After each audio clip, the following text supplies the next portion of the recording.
how easy is it for you to take our back-end storage and apply it to a VMS that's on VIF compliant? Is it we should just be able to take that stream and pull it right in, correct? It's ridiculously simple, Eric. You really have to consider this another camera on your fixed video network. So this is just an extension of that fixed video network that's an IP camera and streaming over Wi-Fi.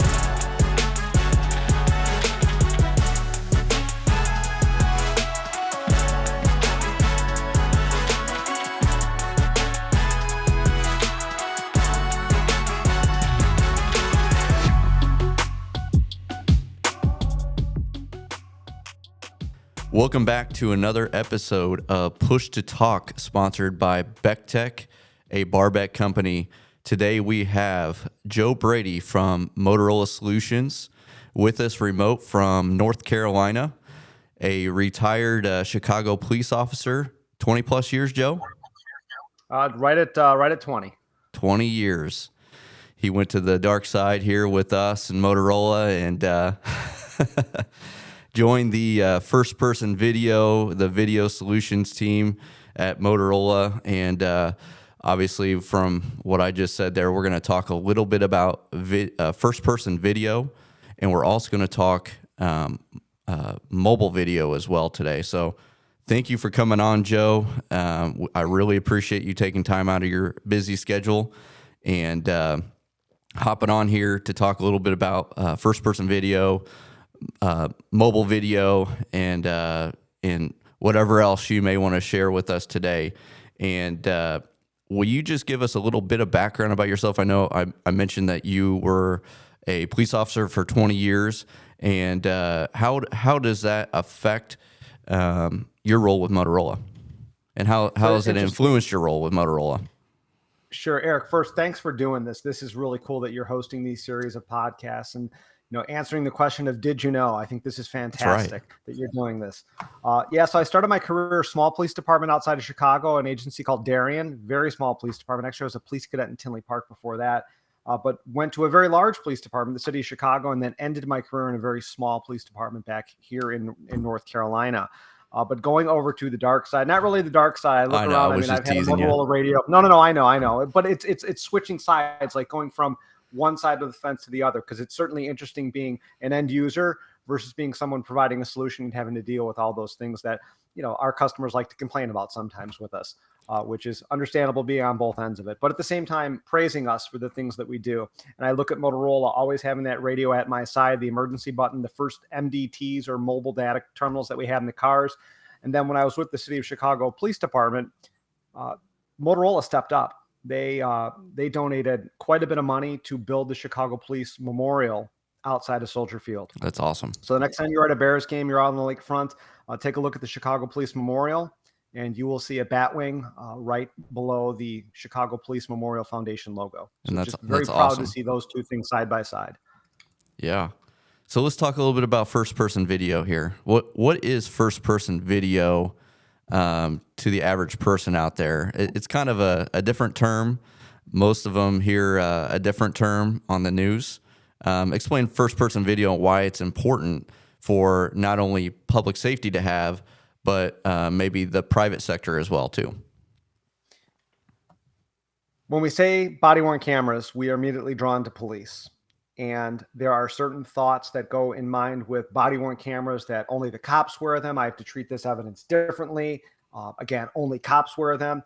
And really what we want to do is take fixed video that's everywhere. That, from my perspective, we've become kind of blind to fixed video. And we want to extend that fixed video footprint to include first-person video with these devices. Now, why these types of devices? Because in all my years in law enforcement, I've always known there's three sides to every story. My side, your side, and the independent witness, the truth. And that's where these cameras come into play. That first person's perspective of audio and video documenting what really happened to either protect an employee or if the employee does something wrong, use that for training purposes, or if they have to dismiss that employee. Again, having that independent witness in the room, at the scene, in the conversation. Yeah, it helps hold, that maybe that violent offender accountable, right? Or maybe it holds the police officer accountable, right? There's a lot. Or the clerk in a grocery store. Exactly. So certainly from the clerk's perspective, having a camera on and triggering it and saying, I'm going to turn this camera on for your protection and mine. That in and of itself is a de-escalator. People see it. Suddenly they think, oh my goodness, I'm on video now, because they don't pay attention to the video cameras in the sky. So they have that first person perspective, a de-escalator, and also to empower the employee to let them know that, hey, the company's got your back. We're going to record this footage. In fact, we're going to tie it to our Wi-Fi system. We're going to stream it back to our ACC control center, Unity control center, and we're going to see your camera turned on, and we're going to send additional help your way. So all those things to protect the employee. That's awesome. And most people, like you said, refer to body cameras with public safety, or they think about that, right? Police, I'm starting to see a lot more interaction with fire, ambulance. I think you maybe had mentioned retail. Just a couple stats here, just about violent crimes, right? And just in a retail area, we see it every day on the news. People are going in, shoplifting. What was it? Walgreens are shutting down stores. There's other companies that are out there that will only do drive-throughs in certain areas because of the crime that's happening. In a retail setting, 90% experience verbal abuse, 75% report violent crime. So 75% of all retail shops out there, right, have some sort of violent crime that happens inside their store. And then you're talking about, the people that work there and the employees that work there, almost a 40% turnover rate, or people thinking, hey, I want to quit my job because it just isn't worth it, right? It's not worth the pay. It's not worth my time. Why would I subject myself to this? So I think it's a market that's really untapped from your perspective, my perspective, from the first-person video and why it's important, at least retail, to have it. What are other type of markets is Motorola trying to tap into, trying to extend their first-person video into? Does it just stop at retail? Yeah. Does it go into hospitals? Does it go into manufacturing? What are you guys seeing on your end? So just first, you mentioned the word untapped potential with this. And Keith Morris and I from Motorola with Disty have had this conversation about technologies that have been untapped. And 5 years ago, it was unheard of. We would have been hanging Wi-Fi radios on people's networks. Right. And now this is becoming kind of a normal thing. In the UK, this is ubiquitous. We see these things everywhere. They've been everywhere for 20 years. They're making their way to North America. And I agree with Keith. In 5 years, this is going to be just another device that stores are going to have to protect their employees. So you have voice verification, that voice lifeline, and you'll have video verification. Those two things side by side, handheld, body worn. See those two appliances side by side protecting employees. In terms of markets to go into, Eric, I'm not going to lie. Every day, it's a new market that someone brings a use case to me saying, how can we fit first-person video into that workflow to protect our employee, to put bad guys away, to de-escalate a situation, just to document what's happening. Give you a couple examples if that's okay. Yeah. Nurses doing home healthcare visits, getting verbally and physically abused by patients. You mentioned those statistics of physical abuse and verbal abuse. When a nurse goes in by themselves, a lone employee going out in the field, again, 3 sides to every story. What really happened? Having independent witness in the room, it documents it soup to nuts to protect that employee. So from the nurse's perspective, kind of see it twofold to protect that employee, but there's a double-edged sword to it. It's to keep the employee honest, to make sure they're doing their job. They're not abusing the patient. They're not underdosing the patient, giving the incorrect meds to the patient. So there's two sides to really benefit both the employee and the patient in having that independent witness in the room. I never would have thought of that. The in-home nurse. What a great application. You mentioned retail, that some of these brick and mortars are shutting down, and I think about Target. And we try to do these things we could do to put stuff behind cases and have call boxes. We as Motorola are trying to come up with more solutions to make this easier for the customer and for the companies to save money, because organized retail crime is an absolute mess in this country. Yep.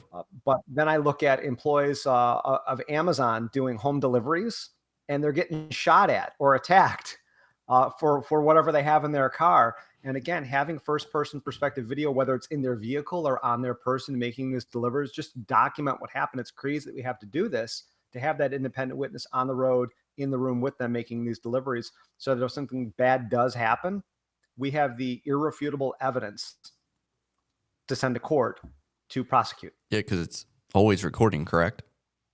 Well, it could be configured to always record. Absolutely, it can be. Or you'll have, you guys have the record after the fact to where when you turn it on, it goes back a minute, 30 seconds, however long you want it to go. So we refer to that as pre-record. Record after the fact was specific to the legacy WatchGuard systems that Motorola acquired WatchGuard in late 2019. So we do have pre and post recording on these devices up to 2 minutes. We're looking at scaling that beyond that. And there's a pro and con with starting to turn on pre and post recording. It means the camera's always recording. So we have to think about things of reasonable expectations of privacy. How do we turn the camera off? Right. And then anytime we're always recording like that, it puts a stress on the battery. It means the battery's always recording. Yeah, let's talk about the battery life there. There's a lot of devices on the market. I'm starting to see like Han would jump in and Access and some of these other fixed video partners. Manufacturers are out there. They're trying to jump into the body camera game, right? The body worn camera game. Can you talk a little bit about the features of that? The device you're holding up is the VB400, and it's kind of the commercial retail tier of Motorola's product line. But like you said, it's prevalent. It's what's used for police over in UK, right? It's pretty much saturated the market over there in Europe. Can you talk about some of the enhanced features that you guys have brought over to the States with that product, like battery life, the recording? I know there's some integration with radios and on the turbo side, the Moto Turbo side, right? Can you kind of talk about those a little bit for us? Sure. So first, I want to talk about I hate the word integration. So what's interesting about Motorola is we've acquired all these companies in order to connect these solutions to bring them into our ecosystem. And this is a story unique to Motorola. Yes, so our other competitors out there, they can't tell the story of marrying together a radio and an emergency button with a body worn camera and having the app. They can't do that. I would imagine they would want to tell that story, but this is unique to us. And then to take the same camera, take the video footage from here and stream it into an unveils compliant VMS system, whether it's a Motorola solution or anyone else that's out there that's unveils compliant. Unveils is the standard, right? Correct. Unveils is the standard that we would stream into. So we just use a standard video stream. Awesome. But some other kind of things, you talked about battery life. Battery life on this camera, the spec sheet says 12. We know we have some friends at some 3-letter agencies that tested this camera, and it ran almost 15 hours. So there's limitations to it. There's a balance. So to say I have a 12-hour battery on here with 64 gig, I can record at 1080p, 720p, or 360p, depending on the resolution I record at. That's really going to determine how much I can really record, regardless of how good the battery is and how long I can record for. If I record at 1080p at 64 gig, probably going to run out of storage space at about 11 hours and some minutes. Yep. What about, you mentioned Wi-Fi, maybe Wi-Fi connectivity. Is there LTE connectivity that's getting on the public safety side? We're seeing the VB700s from the WatchGuard team, the Motorola Solutions team, have a connection to LTE. Go ahead. Yeah, with this particular camera, it's Wi-Fi only. And we can connect to LTE-enabled devices like an Ion. That's a hotspot. So this is an LTE hotspot. It's a Wi-Fi connection. Then I can stream over this. Yep. Motorola has we have two LTE-enabled cameras. One is the V700 on the mobile video side for public safety, purpose-built for public safety.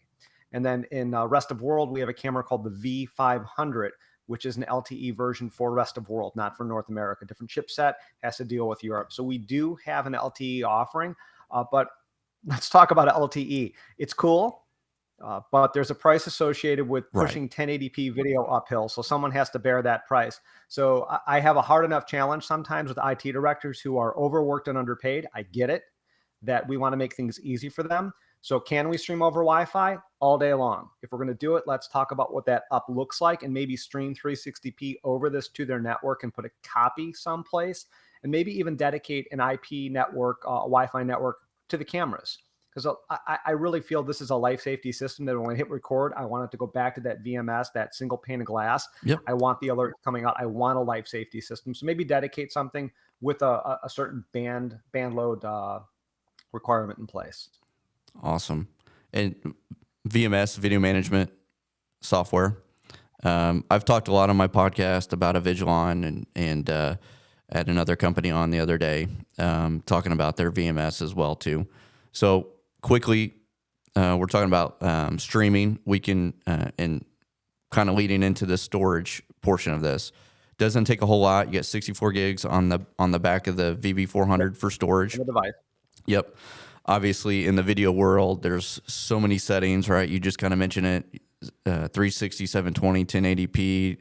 How long you record for, how long pre-record, how long you pre-record for, could all alter your storage rates. But the nice thing about it, you said the unveils compliancy, which is the open network standards here in North America.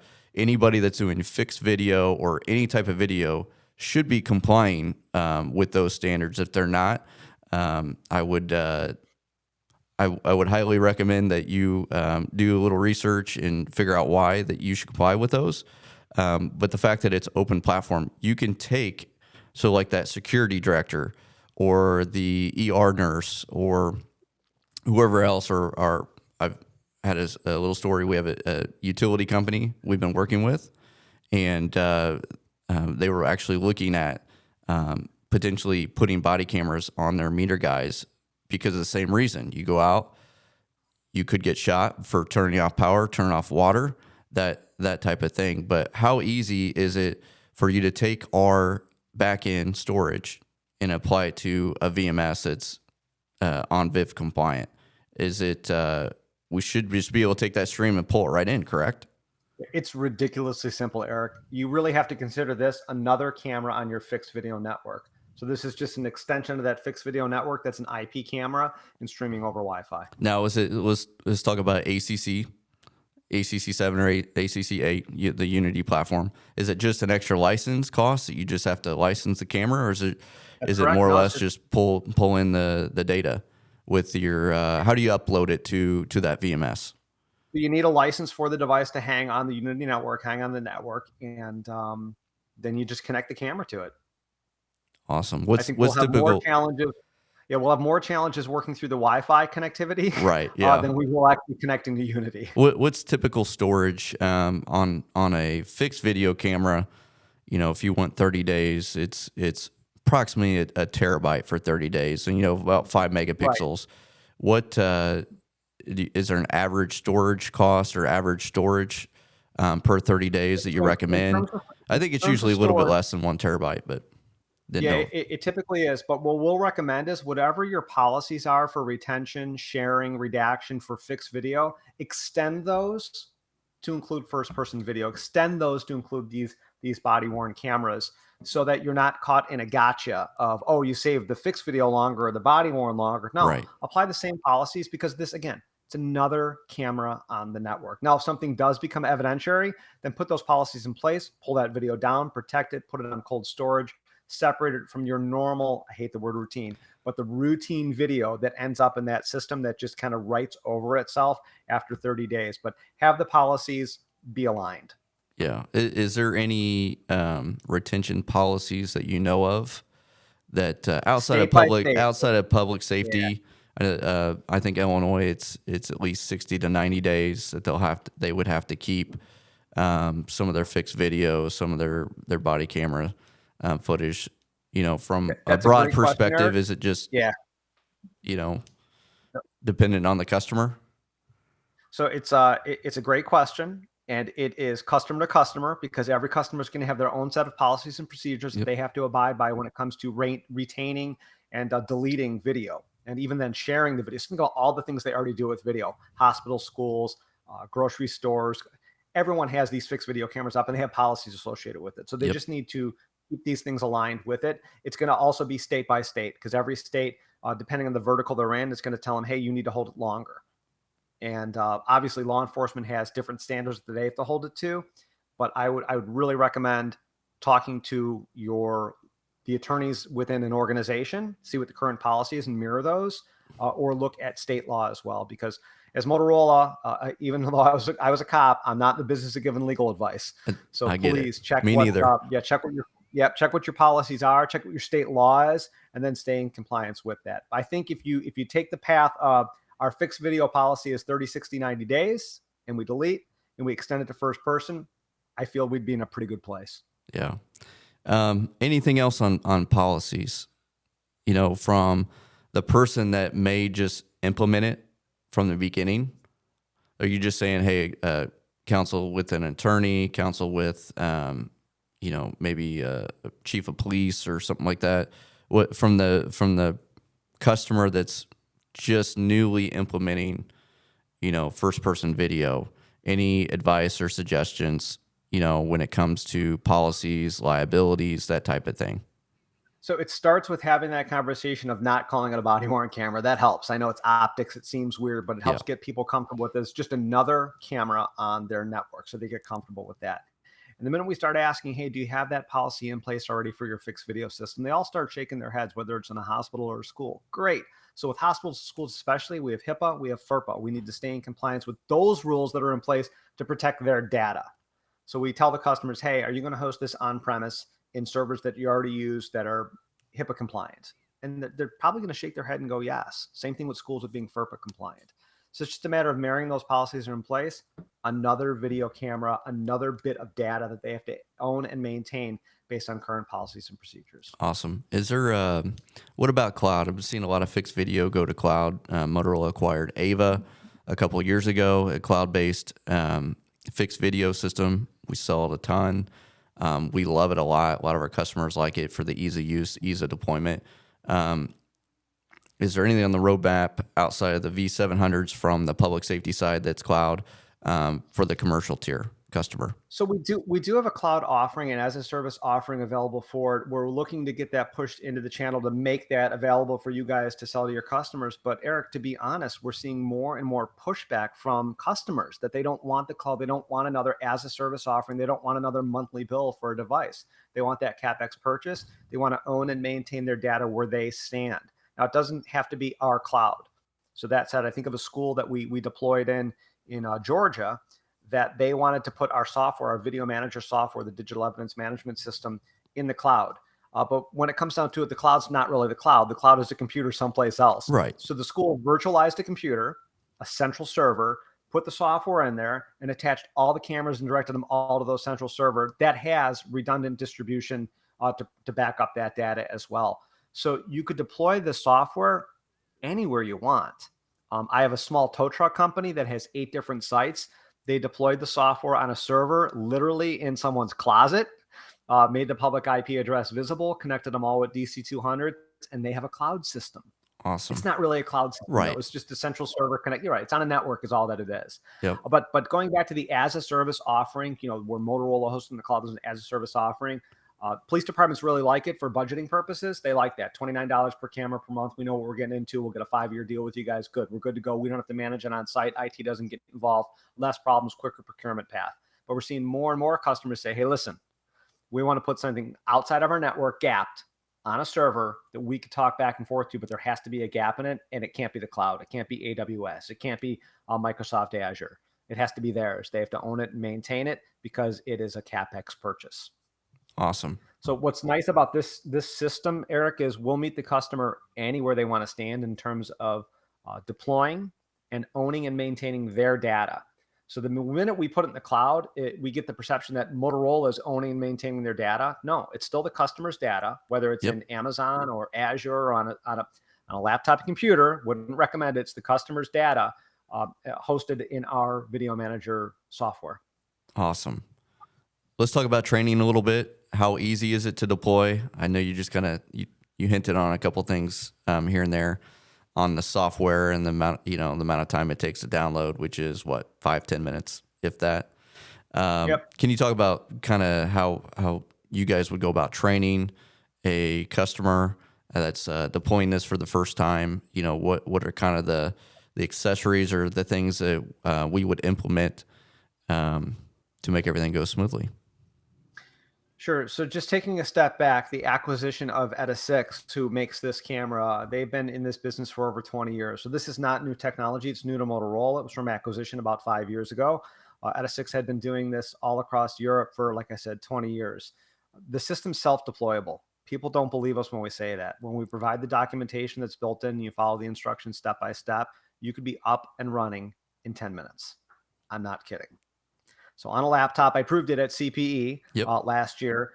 We installed the software and got a camera connected, had a user created, docked the camera, hit record, and away we went. And it was all in under 5 minutes is what we did it.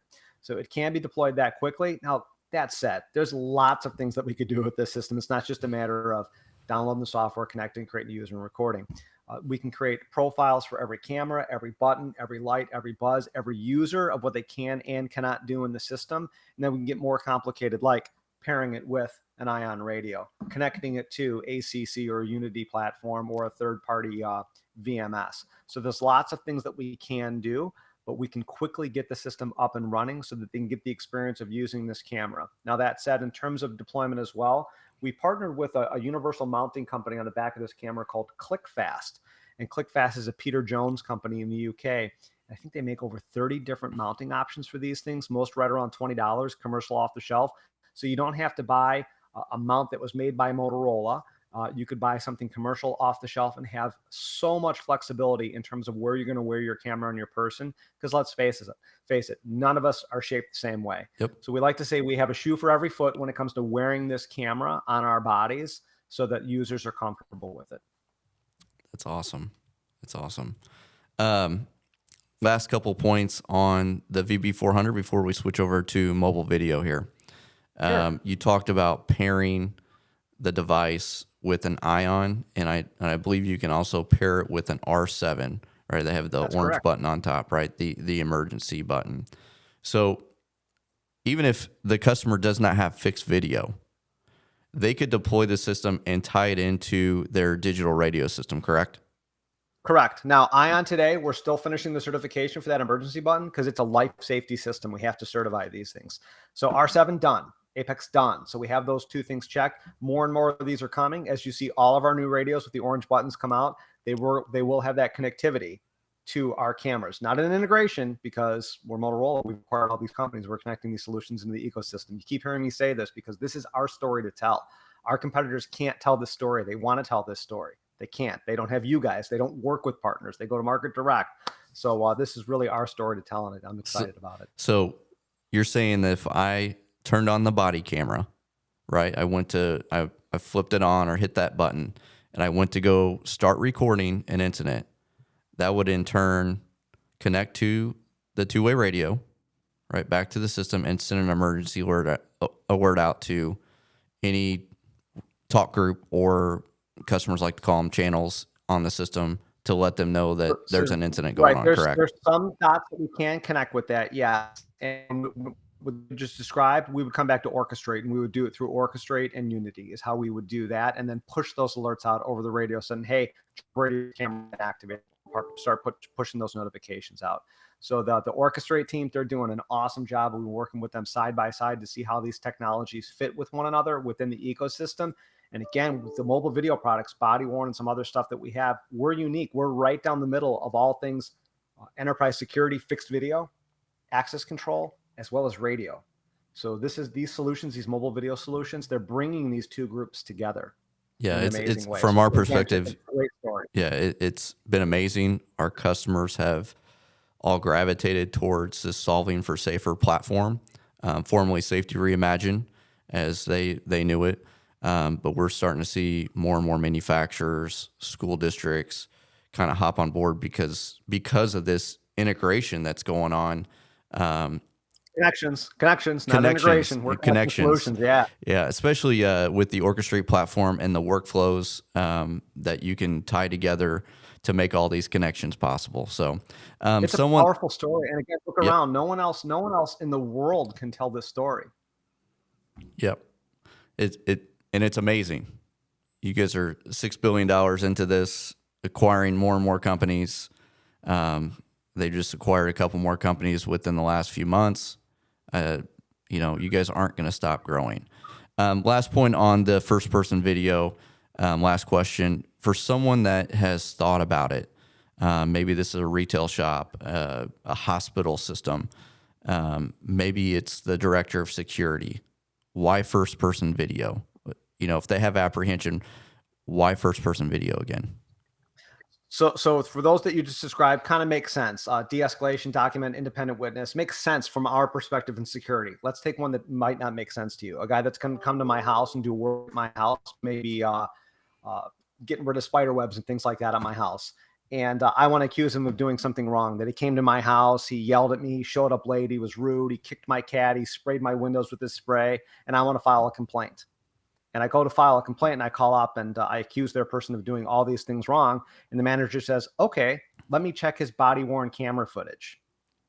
So I lied because I wanted my services for free and I wanted to sue them. And suddenly they have first person video documented everything soup to nuts.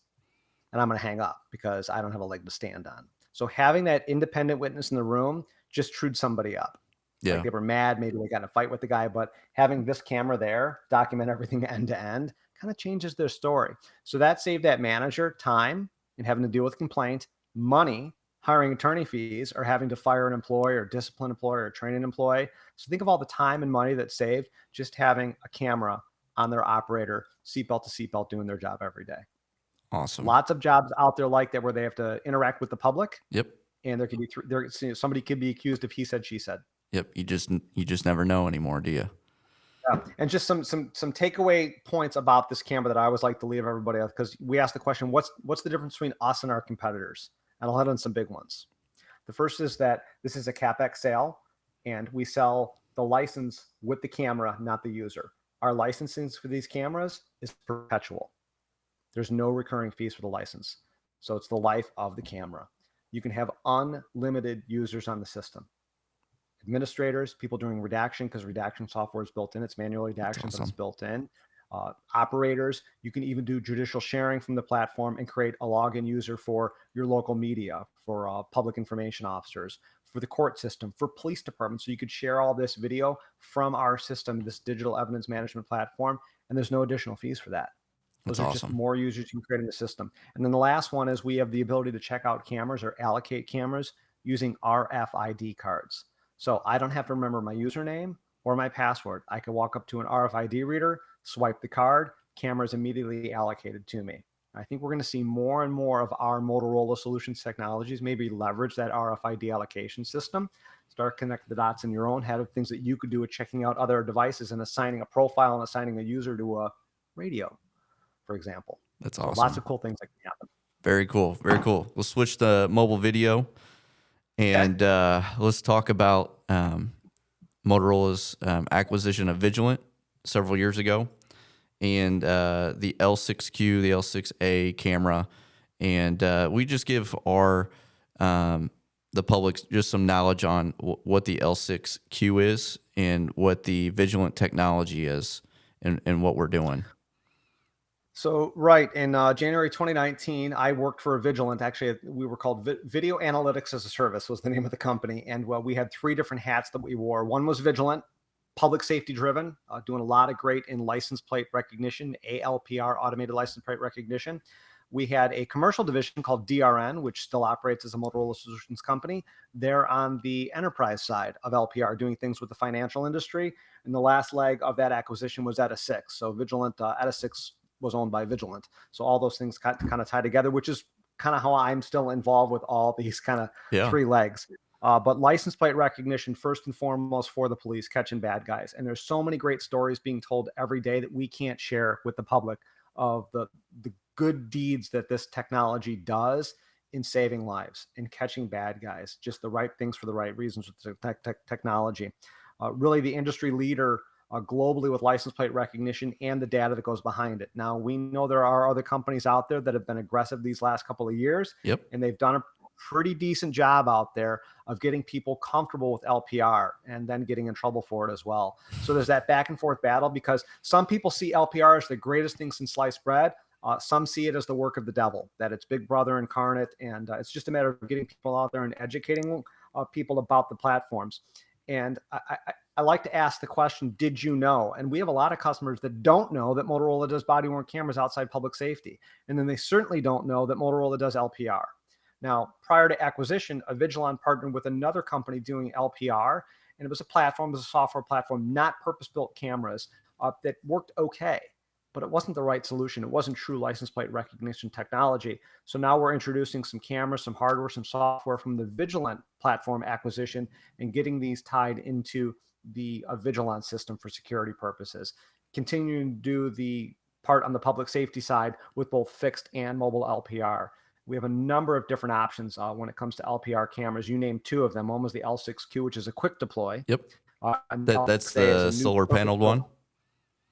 well, it doesn't have to run off solar panel anymore. So we could do batteries, we could do solar, we could also plug power right into it now. That's so awesome. Lots of cool things that can be done with it. It has an LTE chip in it, or we could tie it right into data as well. So that can become a streaming camera. But it's a matter of finding the right shoe for the application, right? Because all the cameras operate just a little bit differently. So we have a number of different fixed cameras.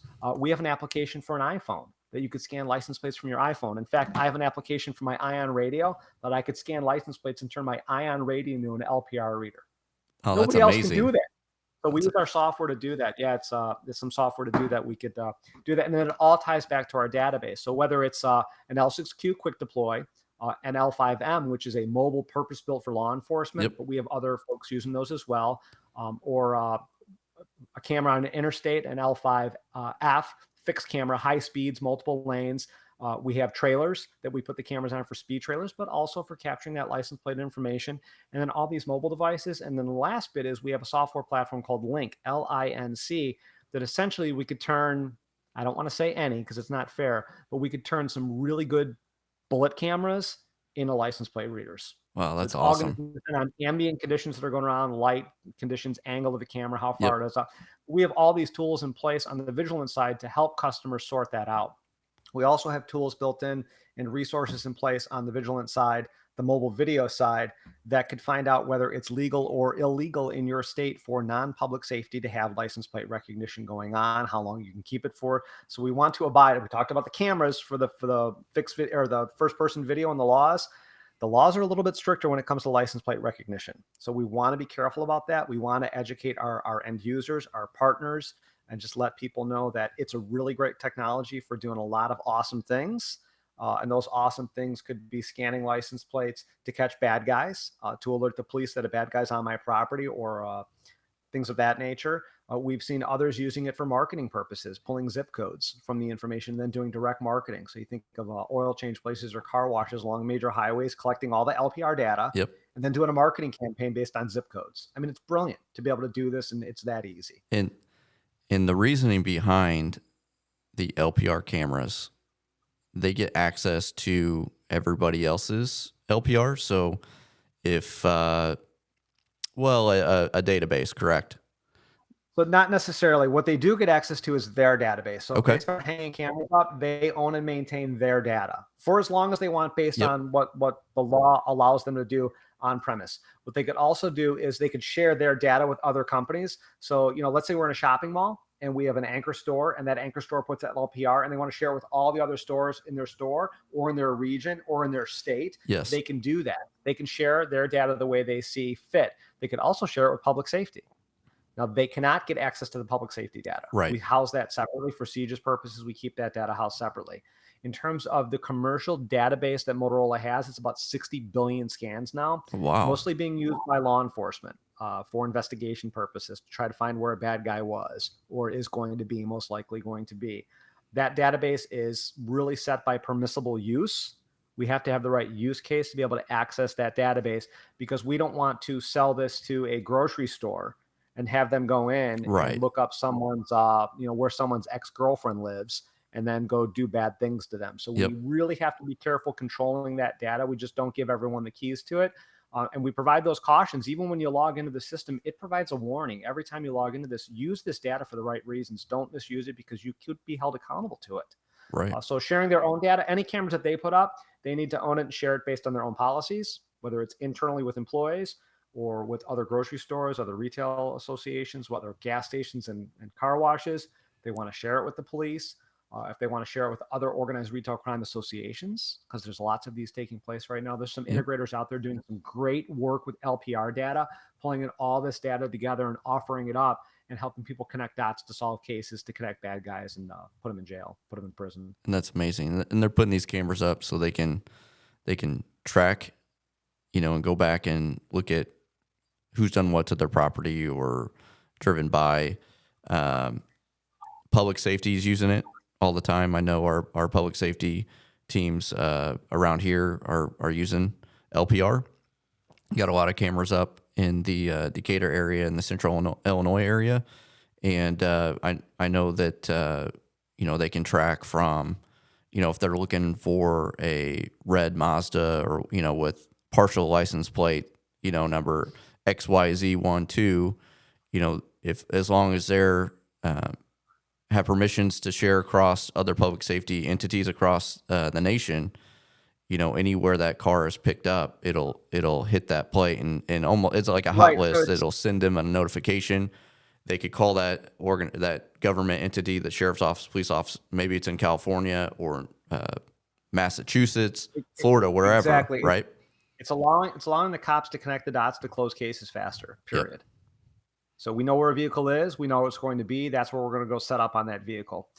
And in the use for organized retail crime, think about someone that may hit multiple pharmacies in a day. That if they hit the first two, now we have their license plate. So now we're going to send it out to the rest of the pharmacies regionally. Be on the lookout for this car. If it comes into your property, don't let them in or call the police. So they're not going to do the transaction. They're not going to come in there and swarm the place because these organized retail crime associations, the folks doing this stuff, they're not dumb. They know what they're doing, and they're hitting these stores up for millions and millions of dollars every day. It's frightening. But the more that we can connect this data for them to be proactive instead of reactive, to be able to send the data to the police so the police can respond as they're pulling up to the store, fantastic stuff. Yeah, it's definitely a more proactive approach to policing safety. It's making everybody more safer. It's making our law enforcement more efficient by having access. Here in the state of Illinois, I know that you guys, Motorola has the contract for state police, and I know they've been putting them all over the place in Chicagoland area, and I believe it's already starting to trickle down to our main interstates that go north-south. And so I know you guys have a big presence in Illinois on the LPR cameras, and it's going to continue growing. And what is it? I believe at CPE they said that fixed video or video will be almost 4 cameras to 1 person here in the next year or two, and I think we're getting there. And I think we are getting there. It's a matter of connecting all these solutions together in our ecosystem. So just pivoting back to orchestrate, there's things that we could do with the LPR as well. So that the vehicle shows up at a casino, and it's a vehicle that is a green listed or red listed vehicle, security could be notified, or the concierge could be notified. Hey, I have a green listed vehicle showing up. This is his favorite drink, and we want to get it to him right when he pulls up. Weird use for LPR technology, but they're using it for those reasons to make their job easy. Not necessarily solving for safer, but solving for a gap that they had. They don't want to meet their customers' needs, but also keeping people outside their perimeter. A red listed vehicle that it shows up on the property. This car is coming up. We need to notify police. We need to put people out there, close doors, put up gates, and keep that vehicle from coming on our property. Awesome, Joe. Well, hey, I appreciate your time today on my podcast, Push to Talk. I would love to have you back here in 6 months to a year, see what's changed with Motorola Solutions on your end, from first-person video to mobile video. And thank you again for being on here. Any last thoughts for the public out there about LPR or about first-person video? Not necessarily those two technologies specifically, but they tie into something that our CEO, Greg Brown, has said about solving for safer, that solving is ongoing, ever-changing, based on the needs that we see from our customers, from the world of what's happening around us. So we're going to continue to evolve, whether it's first-person video, license plate recognition technology, connecting these solutions together and telling the story that only Motorola can tell to continue to solve for safer. Awesome. I think you just said it right there. You said it best. Thank you, Joe. Appreciate your time. Follow us on LinkedIn, Facebook, YouTube. This will be out soon. This is Eric Smith with Push to Talk. Everybody have a great day. Thanks, Joe. Thanks, Eric.